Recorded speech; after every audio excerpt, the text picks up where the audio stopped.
Remplir son sac d'épicerie risque de coûter encore plus cher cet automne. Derrière cette hausse à venir, les tarifs du président américain et un système agroalimentaire qui est sous pression. Qu'est-ce que ça change concrètement pour votre facture? On en parle avec Sylvain Charlebois, spécialiste de l'industrie agroalimentaire de l'Université d'Alousie. Monsieur Charlebois, bonjour. Bonjour. Est-ce que cette hausse des prix pourrait faire en sorte que certaines familles n'aient plus les moyens de bien se nourrir?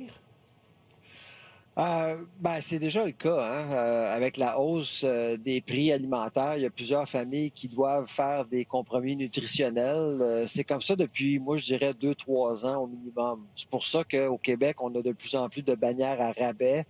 Il y a plusieurs indépendants aussi qui offrent de très bons prix en même temps parce qu'il y a une demande pour des produits à rabais, des produits dont la date de péremption est tout près aussi, là. Donc, il y a un marché de sauvegarde alimentaire qui émerge en raison du fait que les gens sont vraiment proactivement à la recherche d'aubaine le plus possible, là.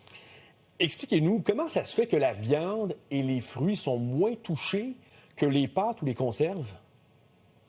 Dans le cas, en ce qui a trait à notre situation géopolitique avec les Américains, là, ce qui arrive actuellement, dans le fond, c'est qu'il y a plusieurs entreprises québécoises qui se font bouder par des acheteurs américains. Pas nécessairement en raison du fait qu'il y a des tarifs, mais c'est surtout du fait que on les encourage d'acheter américain d'abord et avant tout. Alors, on délaisse les produits canadiens, même s'ils sont moins chers, là, parce que justement, le président Trump encourage, comme on dit, le onshoring, l'achat local. Donc, le boycott va dans les deux sens, finalement, là. Et pour les entreprises québécoises qui perdent des comptes aux États-Unis, c'est certain qu'on doit réviser les prix, la stratégie de prix ici même au Québec, au Canada, là. Donc, on ne s'attend pas à des baisses de prix pour ces produits, on s'attend à des hausses pour compenser des pertes de revenus aux États-Unis. À long terme, M. Charlebois, est-ce qu'un contexte de tarifs comme celui-là pourrait, selon vous, forcer le Québec à devenir plus autosuffisant sur le plan alimentaire? Ou du moins, est-ce que c'est souhaitable, selon vous?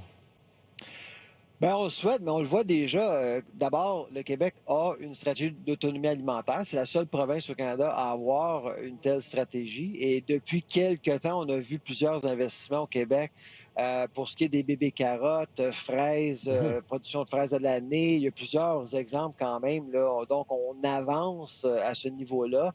Mais c'est certain que pour ce qui est de la diversification des marchés, et c'est important de le reconnaître qu'à 9 millions de personnes, très difficile de garder un panier d'épicerie abordable. L'abordabilité alimentaire, elle est subventionnée, dans le fond, de par nos exportations. Alors, si on perd des comptes aux États-Unis, il va falloir aller ailleurs, comme en Europe ou en Asie, mais ça prend plus de temps et ça prend plus d'argent. Pour les personnes qui nous écoutent, M. Charlebois, surtout pour les familles à faible revenu, dites-nous quels produits seront les plus critiques à surveiller durant les prochains mois?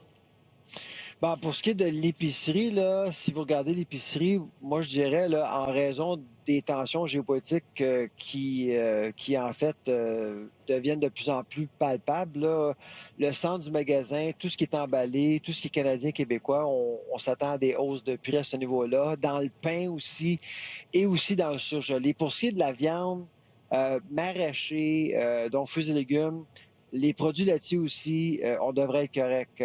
Par contre, il y a quelques exceptions comme le café. Le café augmente. On s'attend à d'autres augmentations. Les œufs ont augmenté de 28 depuis un an au Québec. Alors, mais je crois qu'on a atteint un sommet, là. Est-ce que c'est encore réaliste de promouvoir le manger local comme solution abordable? C'est une option, mais c'est pas une option pour tout le monde en tout temps. Je pense que tout le monde, il y a beaucoup de gens qui font un effort, là.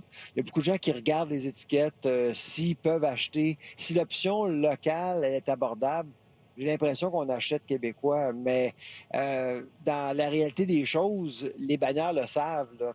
On importe d'ailleurs simplement pour offrir aux consommateurs quelques options abordables.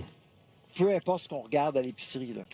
Chose certaine, M. Charlebois, les prochains mois s'annoncent difficiles pour bien des familles à l'épicerie et on aura bien sûr l'occasion de vous entendre à nouveau au cours des prochains jours sur nos ondes. Merci beaucoup, c'est toujours un plaisir de vous avoir avec nous. Au revoir. Au revoir.